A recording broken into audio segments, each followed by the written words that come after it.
بسم اللہ الرحمن الرحیم 14 چینل کی طرف سے میں ہوں چمن علی خان۔ اسلام انسان کی پرائیویسی کو محفوظ خاطر رکھتا ہے اور کسی بھی انسان کی پرائیویسی کے پیش نظر اسلام کسی کو اجازت نہیں دیتا کہ وہ انسان کی پرائیویسی کو متاثر کرے۔ یہی وجہ ہے کہ اسلام نے انسان کی پرائیویسی کو مد نظر رکھتے ہوئے دور کے رشتہ دار تو دور کے رہے، کچھ ایسے اوقات بھی ہیں کہ جہاں اپنے بچوں اور ماں باپ کو بھی بغیر اجازت انسان کے مقام تخلیہ میں آنے کی اجازت نہیں دی۔ وہ ایسے اوقات کون سے ہیں کہ جہاں پر انسان کے ماں باپ یا پھر اس کے بچے بھی بغیر اجازت کے انسان کے پاس نہیں آ سکتے؟ وہ 3 اوقات ہیں، اور وہ تینوں اوقات میں قرآن پاک کی مشہور و معروف سورہ نور کی آیت نمبر 58 سے تلاوت کر کے آپ کی سماعتوں کی نظر کرنا چاہتا ہوں۔ خداوند متعال سورہ نور کی آیت نمبر 58 میں ارشاد فرما رہا ہے، یا ایھا الذین آمنوا، اے صاحبان ایمان، لِيَسْتَأْذِنَكُمُ الَّذِينَ مَلَكَتْ أَيْمَانُكُمْ وَالَّذِينَ لَمْ يَبْلُغُوا الْحُلُمَ مِنْكُمْ 3 مرات۔ تمہارے غلام و کنیز اور وہ بچے جو ابھی سن بلوغ کو نہیں پہنچے، ان سب کو چاہیے کہ تمہارے پاس داخل ہونے کے لیے 3 اوقات میں اجازت لیں۔ 3 مرات یعنی 3 اوقات ہیں کہ جہاں پر انسان کے بچوں کو بھی، اور غلام کنیزیں، یہ البتہ ذہن میں رکھیے گا کہ غلام کنیزوں سے مراد وہ ہیں کہ جو صدر اسلام تک رائج تھیں۔ آج کل کے جو نوکر ہیں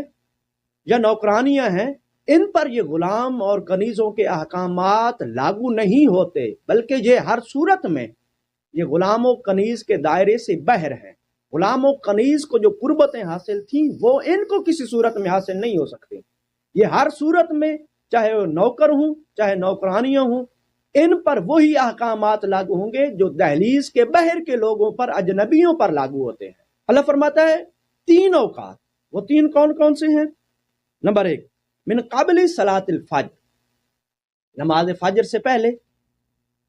اگر ان میں سے کوئی آنا چاہے وہ انسان کے اپنے ہی نابالغ بچے ہی کیوں نہ ہوں، جہاں تک کہ نابالغ ہی کیوں نہ ہوں، ان کو بھی یہ اجازت نہیں ہے کہ وہ بغیر اجازت کے انسان کے پاس آئیں، اپنے ماں باپ کے پاس آئیں۔ وَحِینَ تَضَعُونَ ثِیَابَکُم مِّنَ الظَّہِیرَۃ، اور دوپہر کے وقت جب تم کپڑے اتار کر آرام کرتے ہو۔ معمول کے جو کپڑے ہوتے ہیں ظاہر ہے وہ انسان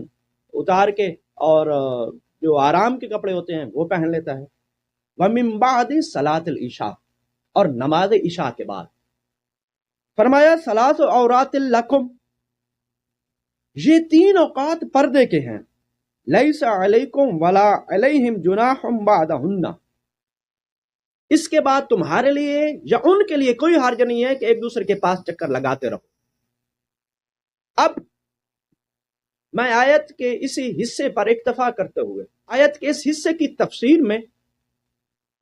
کچھ روایات آپ کی سماعتوں کی نظر کرنا چاہتا ہوں، جیسے کہ تفسیر نور الثقلین 6 جلد صفحہ نمبر 197 پہ صاحب تفسیر نور الثقلین نے لکھا ہے کہ تفسیر علی ابن ابراہیم میں مرقوم ہے کہ نماز فجر سے پہلے اور دوپہر کے وقت، اور جب لوگ قیلولہ کرنے کی غرض سے کپڑے اتار کر رکھ دیتے ہیں، اور نماز عشاء کے بعد جب لوگ شب خوابی کا لباس پہن لیتے ہیں، تو یہ 3 اوقات ایسے ہیں کہ بلا اجازت ان میں کسی کے پاس نہیں جانا چاہیے۔ یہاں پر میں یہ بات واضح کرتا چلوں کہ آیت میں غلام و کنیز اور نابالغ بچے کا ذکر ہے، لیکن جو مزاج قرآن کو سمجھتے ہیں وہ اس بات سے بخوبی واقف ہیں کہ جب اپنے ہی نابالغ بچے کو روکا جا رہا ہے تو جو بلوغ کی منزل کو پہنچا ہوا ہوگا اس کے لیے تو حکم بطریق اولا سخت ہے۔ اس لیے تفسیر نور الثقلین میں مزید تحریر ہے کہ باپ، بہن، ماں اور کسی خادم کو بلا اجازت نہیں جانا چاہیے۔ مذکورہ 3 اوقات کے علاوہ باقی اوقات میں اجازت لینے کی ضرورت نہیں ہے، لیکن یہ بات ذہن میں رکھیے گا کہ یہ جو باقی اوقات میں یعنی ان 3 اوقات کے علاوہ اجازت لینے کی ضرورت نہیں ہے کا ذکر کیا جا رہا ہے، اور چکر لگانے کی آنے جانے کی اجازت دی جا رہی ہے، یہ صرف انہی لوگوں کے لیے ہے جو نامحرم نہ ہوں۔ جو محرم ہیں ان کے لیے ہے کہ وہ ان 3 اوقات کے علاوہ جو ہیں وہ بے شک بلا اجازت آ جا سکتے۔ اسی تفسیر نور الثقلین میں مزید تحریر ہے کہ الکافی میں مرقوم ہے کہ حضرت امام جعفر صادق علیہ السلام نے فرمایا کہ مملوک اور نابالغ بچوں کو چاہیے کہ وہ ان 3 اوقات میں اجازت لے کر اندر جائیں، اور جب کوئی نابالغ بلوغت کو پہنچ جائے اور وہ اپنی ماں، بہن یا خالہ کے پاس جائے تو پہلے ان سے اجازت حاصل کرے، اور جب اجازت لے کر داخل ہو تو پہلے سلام کرے، اور سلام اطاعت خدا میں شامل ہے۔ تفسیر نور الثقلین کی عبارت یہاں پر تمام ہوئی۔ امید کرتا ہوں کہ قرآن پاک کی آیت مجیدہ اور احادیث سے آپ بخوبی اس نتیجے تک پہنچ گئے ہوں گے کہ نماز فجر سے پہلے اور نماز ظہر کے بعد قیلولے کے دوران اور پھر نماز عشاء کے بعد، چاہے والدین ہوں،